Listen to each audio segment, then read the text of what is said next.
ಗ್ರಾಮ ಅಂತ ಅಂದ್ಬಿಟ್ಟು ಒಂದೂರು.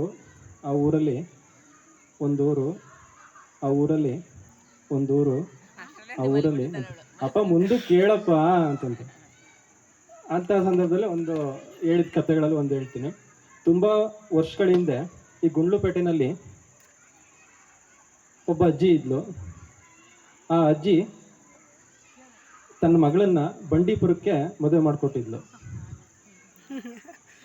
ಆ ಬಂಡೀಪುರದಲ್ಲಿ ಮಗಳಿದ್ಲು, ಅಜ್ಜಿ ಗುಂಡ್ಲುಪೇಟೆನಲ್ಲಿದ್ಲು. ಒಂದು ದಿನ ಅಜ್ಜಿಗೆ ತನ್ನ ಮಗಳನ್ನು ನೋಡಬೇಕು ಅಂತ ಆಸೆ ಆಗ್ತಿದೆ. ಆವಾಗ ಅವಳು ಮಗಳಿಗೋಸ್ಕರ ಕೋಡ್ಬಳೆ, ನಿಪ್ಪಿಟ್ಟು, ರವೆ ಉಂಡೆ, ಏನೇನು ಮಗಳಿಗೆ ಇಷ್ಟನೋ ಎಲ್ಲ ತಿಂಡಿಗಳನ್ನ ಮಾಡಿಕೊಂಡು ಬುಟ್ಟಿಗೆ ಹಾಕ್ಕೊಂಡು ಹೊರಡ್ತಾಳೆ. ಬಟ್ ಈಗ ಇದ್ದಂಥ ಫೆಸಿಲಿಟೀಸ್ ಅವಾಗ ಇರಲಿಲ್ಲ. ಏನು ಸ್ಕೂಟ್ರು, ಕಾರು, ಬಸ್ಸು ಎಲ್ಲ ಏನೂ ಇರಲಿಲ್ಲ. ಅವಳೇನು ಮಾಡಿದ್ಲು, ಅಜ್ಜಿ ಬುಟ್ಟಿ ತೊಗೊಂಡು ತಲೆ ಮೇಲೆ ಹೊತ್ಕೊಂಡು ಹೊಟ್ಲು. ಹೋಗ್ತಾ ಇರಬೇಕಾದ್ರೆ ಅಕ್ಕಪಕ್ಕದ ಮನೆಯವ್ರಿಗೆಲ್ಲ ಹೇಳ್ಬಿಟ್ಟು ಹೋದ್ಲು, ನಾನು ನನ್ನ ಮಗಳ ಮನೆಗೆ ಹೋಗ್ತಾ ಇದ್ದೀನಿ, ನಾನು ಬರೋದ್ರೊಳಗಡೆ ಸ್ವಲ್ಪ ಮನೆ ಕಡೆ ನೋಡ್ಕೊಂಡಿರಿ, ನಾನು ನನ್ನ ಮಗಳು ನೋಡ್ಕೊಂಡು ಬಂದ್ಬಿಡ್ತೀನಿ ಅಂತ ಹೇಳಿದ್ಲು. ಸರಿ ಅಂದ್ಬಿಟ್ಟು ಹೊರಟ್ಲು. ಹೋಗ್ಬೇಕಾದ್ರೆ ದಾರಿನಲ್ಲಿ ಮುಂದೆ ಹೋಗ್ತಾ ಹೋಗ್ತಾ ಹೋಗ್ತಾ ಕಾಡು ಸಿಕ್ತು. ಆ ಕಾಡಲ್ಲಿ ಒಂದು ತೋಳ ಅಡ್ಡ ಬಂತು. ಅಜ್ಜಿಗೆ ಮೊದಲೇ ಕಾಡು ಅಂದರೆ ಭಯ. ಏನು ಮಾಡೋದು, ಮಗಳನ್ನ ನೋಡೋಕ್ಕೆ ಹೋಗಲೇಬೇಕು. ಅಂಥ ಸಂದರ್ಭದಲ್ಲಿ ತೋಳ ಬಂತು. ತೋಳ ಅಡ್ಡ ಬಂದ್ಬಿಟ್ಟು, ಅಜ್ಜಿ ನೀ ಎಷ್ಟು ಒಳ್ಳೆಯವಳು ಅಜ್ಜಿ, ನನ್ಗೆ ಈಗ ತಾನೇ ತುಂಬ ಹೊಟ್ಟೆ ಹಸಿತಾ ಇತ್ತು, ನೀನು ನನಗೆ ಆಹಾರವಾಗಿ ಸಿಗ್ತೇ ನೀನು ನನಗೆ ಅಂತ ಹೇಳ್ತು. ಅದಕ್ಕೆ ಅಜ್ಜಿಗೆ ತುಂಬ ಭಯ ಆಗೋಯ್ತು. ಏನು ಮಾಡಿದ್ಲು ಅಜ್ಜಿ, ಒಂದು ಉಪಾಯ ಮಾಡಿದ್ಲು. ಅಯ್ಯೋ ತೋಳ, ನೀನು ನನ್ನನ್ನು ತಿಂದರೆ ನಿನಗೆ ಏನೂ ಸಿಕ್ಕಲ್ಲ, ಎಲ್ಲ ಬರೀ ಮೂಳೆನೇ ಇದ್ದೀನಿ, ನನ್ನ ಮಗಳ ಮನೆಗೆ ಹೋಗಿದ್ದು ಬರ್ತೀನಿ ಬಂಡೀಪುರಕ್ಕೆ, ಬರುವಾಗ ತಿನ್ನುವಂತೆ, ಆವಾಗ ತುಂಬ ದಪ್ಪ ಆಗಿರ್ತೀನಿ ನಾನು ಅಂತ ಹೇಳ್ತು. ತೋಳ ಯೋಚನೆ ಮಾಡ್ತು, ಹೌದಲ್ವಾ, ಈ ಅಜ್ಜಿನ ತಿಂದರೆ ನನಗೇನು ಸಿಕ್ಕಲ್ಲ, ಅದಕ್ಕೋಸ್ಕರ ಒಂದು ಸ್ವಲ್ಪ ದಿನ ವೆಯ್ಟ್ ಮಾಡೋಣ ಅಂತಂದ್ಬಿಟ್ಟು ಆಯಿತು ಹೋಗಿದ್ದು ಬಾ ಅಜ್ಜಿ ಅಂತಂತ ಹೇಳಿ ಕಳಿಸ್ತು. ಹಂಗೆ ಹೋಗ್ತಾ ಇರಬೇಕಾದ್ರೆ ಸದ್ಯ ಬದುಕಿದಿಲ್ಲಲ್ಲಪ್ಪ ನಾನು ಅಂತ ಅಂದ್ಬಿಟ್ಟು ಅಜ್ಜಿ ಮುಂದೆ ಹೋಗ್ತಾ ಇರ್ತಾಳೆ. ಹೋಗ್ಬೇಕಾದ್ರೆ ಒಂದು ಹುಲಿ ಹಾರ್ಕೊಂಡು ಬಂದ್ಬಿಡ್ತದೆ ಮಧ್ಯ. ಬಂದ್ಬಿಟ್ಟು ಆ ಹುಲಿನ ಹೇಳ್ತದೆ, ನಾನು ನೀನು ತಿನ್ಕೊಬಿಡ್ತೀನಿ ಅಂತ ಹೇಳ್ತದೆ. ಅದಕ್ಕೆ ಅಜ್ಜಿ ಪುನಃ ಗಾಬರಿ ಆಗ್ತಾಳೆ.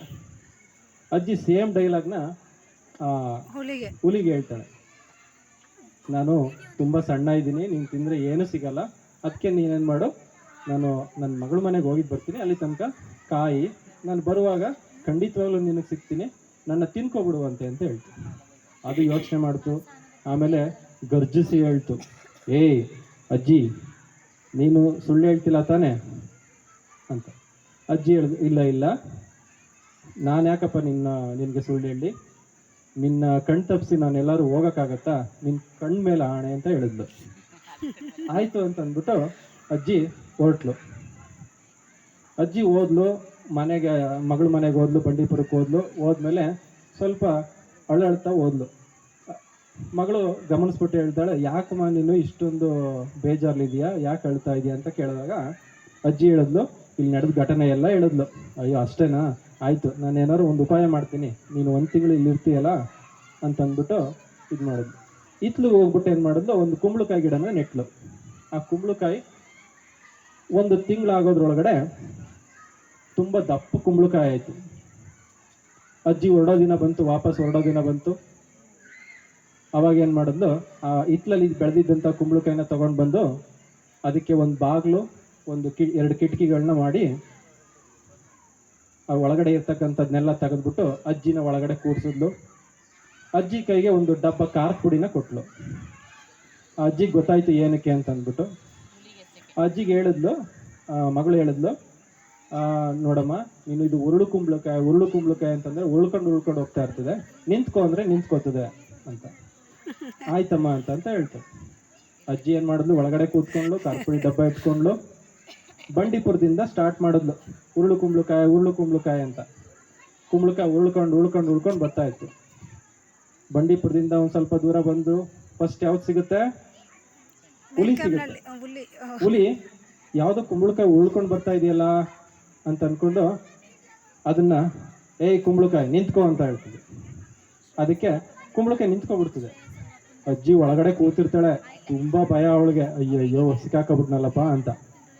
ಅವಾಗ ಯಾರಿದೆ ಕುಂಬಳಕಾಯಿ ಒಳಗಡೆ, ಯಾರೋ ಇದಂಗೆ ಇದೆಯಲ್ಲ, ಬಾಕ್ಲು ಕಿಟಕಿ ಎಲ್ಲ ಇದೆಯಲ್ಲ ಇದಕ್ಕೆ ಅಂತ ಅಂದ್ಬಿಟ್ಟು ಬಾಕ್ಲನ್ನ ಮುಂದೆ ತಳ್ಕೊಂಡು ನೋಡ್ತದೆ. ಅಲ್ಲಿ ಅಜ್ಜಿ ಕೂತಿದ್ದಾಳೆ. ಅಜ್ಜಿ ನೋಡಿದ ತಕ್ಷಣ, ಏ ಅಜ್ಜಿ, ನೀ ಔಸ್ಕೊಂಡು ಕೂತಿದೀಯಾ, ಬಾ ಈಚೆಗೆ ಅಂತಂತ ಕರೀತದೆ. ಅದಕ್ಕೆ ಅಜ್ಜಿಗೆ ತುಂಬ ಭಯ ಆಗ್ಬಿಡ್ತದೆ. ಅಜ್ಜಿ ಅಯ್ಯೋ ಬರ್ತೀನಿ ಇರಪ್ಪ ಅಂತ ಅಂದ್ಬಿಟ್ಟು ಮೆತ್ತಿಗೆ ಎದ್ದು ಬರ್ತಾಳೆ. ಅದು ಬಾಗ್ಲ ಹತ್ರನೇ ಹಿಂಗೆ ಮುಖ ಮಾಡ್ಕೊಂಡಿರ್ತದೆ. ಖಾರ ಪುಡಿ ತಗೊಂಡು ಕಣ್ಣಿಗೆ ಎರ್ಚ್ಬಿಡ್ತಾಳೆ. ಖಾರ ಪುಡಿ ತಗೊಂಡು ಕಣ್ಣಿಗೆ ಎರ್ಚಿದ ತಕ್ಷಣ ಹುಲಿ ಏನು ಮಾಡ್ತದೆ, ಅಯ್ಯಯ್ಯಪ್ಪೋ ಕೆಟ್ಟನಲ್ಲಪ್ಪೋ ಅಂತ ಅಂದ್ಬಿಟ್ಟು ಓಡ್ಬಿಡ್ತದೆ ಆಚೆಗೆ. ಮತ್ತೆ ಬಾಗ್ಲು ಹಚ್ಕೊಂಡು ಅಜ್ಜಿ ಸದ್ಯ ಒಬ್ಬರಿಂದ ಬಚಾವಾದೆ ಅಂತ ಅಂದ್ಕೊಂಡು ಉರುಳು ಕುಂಬಳಕಾಯಿ ಅಂತ ತಕ್ಷಣ ಉಳ್ಕೊಂಡು ಮುಂದೆ ಹೋಗ್ತದೆ. ನೆಕ್ಸ್ಟ್ ಏನು ಸಿಗುತ್ತೆ, ತೋಳ ಸಿಗುತ್ತೆ. ಆ ತೋಳನ ಹಂಗೆ ವೆಯ್ಟ್ ಮಾಡ್ತಾ ಇರ್ತದೆ, ಅಜ್ಜಿ ಬರಲೇ ಇಲ್ವಲ್ಲ ಇನ್ನ ಅಂತ ಅಂದ್ಕೊಂಡು ನೋಡ್ತದೆ ಕುತೋಳ. ಓ ಕುಂಬಳಕಾಯಿ, ದೊಡ್ಡ ಕುಂಬಳಕಾಯಿ ಉಳ್ಕೊಂಡು ಬರ್ತಾ ಇದೆ. ಓ ಯಾವುದೋ ಕುಂಬಳಕಾಯಿ ಬರ್ತಾ ಇದೆಯಲ್ಲ ಅಂತ ಅಂದ್ಬಿಟ್ಟು ಸುಮ್ಮನೆ ನೋಡ್ತಾ ಇರ್ತದೆ. ಅಡ್ಡ ಬಂದು ನಿಂತ್ಕೋತದೆ. ಆ ಅಜ್ಜಿ ಒಳಗಡೆ ಇರ್ತಕ್ಕಂಥವ್ಳು ಉರುಳು ಕುಂಬಳಕಾಯಿ ಅಂದ ತಕ್ಷಣ ಉಳ್ಕೊಂಡು ಹೋಗ್ತಾ ಇದೆ. ಅಲ್ಲಿ ನೋಡಿದ್ರೆ ಇದು ನಿಂತ್ಕೊ ಅಂತ ಹೇಳೋದೇ ಇಲ್ಲ ತೋಳ. ಅದೇನ್ ಮಾಡ್ತದೆ, ಉಳ್ಕೊಂಡು ತೋಳದ ಮೇಲೆ ಹರ್ಕೊಂಡು ಹೊಟ್ಟೋಗ್ಬಿಡ್ತದೆ. ಸದ್ಯ ಬದುಕಿದ್ನಲ್ಲಪ್ಪ ಅಂತ ಅಂದ್ಬಿಟ್ಟು ಬಂಡೀಪುರಕ್ಕೆ ವಾಪಸ್ ಬರ್ತಾಳೆ ಅಜ್ಜಿ ಬಂದ ತಕ್ಷಣ ಇಲ್ಲಿ ಗುಂಡುಪೇಟೆ ಜನ ಎಲ್ಲ ನೋಡ್ತಾ ಇರ್ತಾರೆ, ಯಾವುದೋ ಕುಂಬಳಕಾಯಿ ಉಳ್ಕೊಂಡು ಬರ್ತಾ ಇದೆಯಲ್ಲ ಅಂತ ನೋಡ್ತಾರೆ. ಅಲ್ಲಿ ನೋಡಿದಾಗ ಒಳಗಡೆಯಿಂದ ಅಜ್ಜಿ ಬಾಗಿಲು ತಗೊಂಡು ಈಚೆಗೆ ಬರ್ತಾಳೆ.